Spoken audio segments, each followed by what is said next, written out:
2 Samuel, chapter 2. After this, David inquired of the Lord, "Shall I go up into any of the cities of Judah?" And the Lord said to him, "Go up." David said, "To which shall I go up?" And he said, "To Hebron." So David went up there, and his two wives also, Ahinoam of Jezreel, and Abigail the widow of Nabal of Carmel. And David brought up his men who were with him, everyone with his household, and they lived in the towns of Hebron. And the men of Judah came, and there they anointed David king over the house of Judah. When they told David, it was the men of Jabesh-Gilead who buried Saul.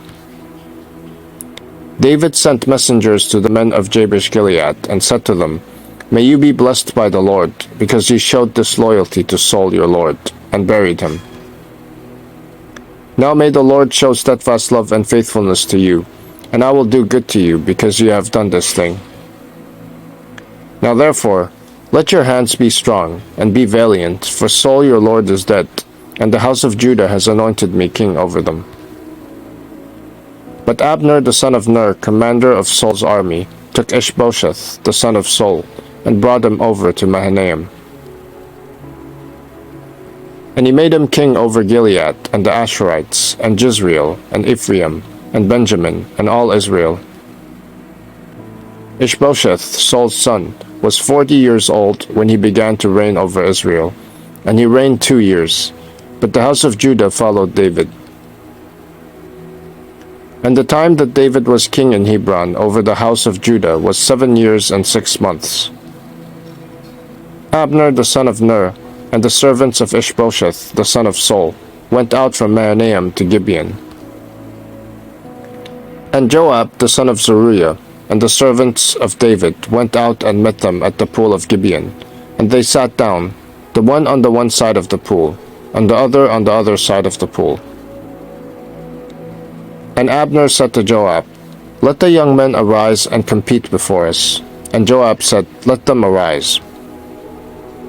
Then they arose and passed over by number, 12 for Benjamin and Ish-bosheth the son of Saul, and 12 of the servants of David. And each caught his opponent by the head, and thrust his sword in his opponent's side. So they fell down together. Therefore that place was called Helkath-Hazurim, which is at Gibeon. And the battle was very fierce that day, and Abner and the men of Israel were beaten before the servants of David. And the 3 sons of Zeruiah were there, Joab, Abishai, and Asahel. Now Asahel was as swift of foot as a wild gazelle. And Asahel pursued Abner, and as he went, he turned neither to the right hand nor to the left from following Abner.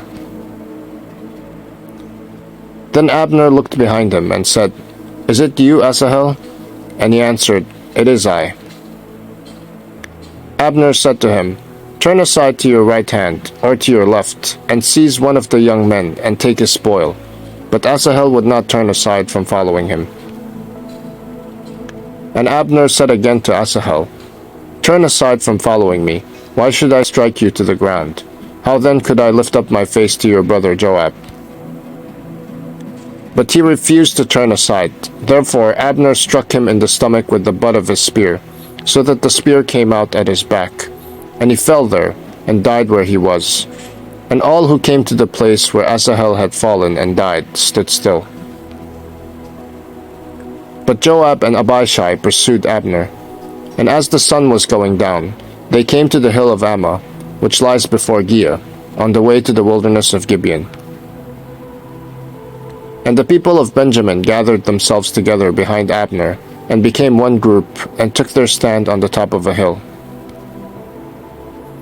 Then Abner called to Joab, "Shall the sword devour forever? Do you not know that the end will be bitter? How long will it be before you tell your people to turn from the pursuit of their brothers?" And Joab said, "As God lives, if you had not spoken, surely the men would not have given up the pursuit of their brothers until the morning." So Joab blew the trumpet, and all the men stopped and pursued Israel no more, nor did they fight any more.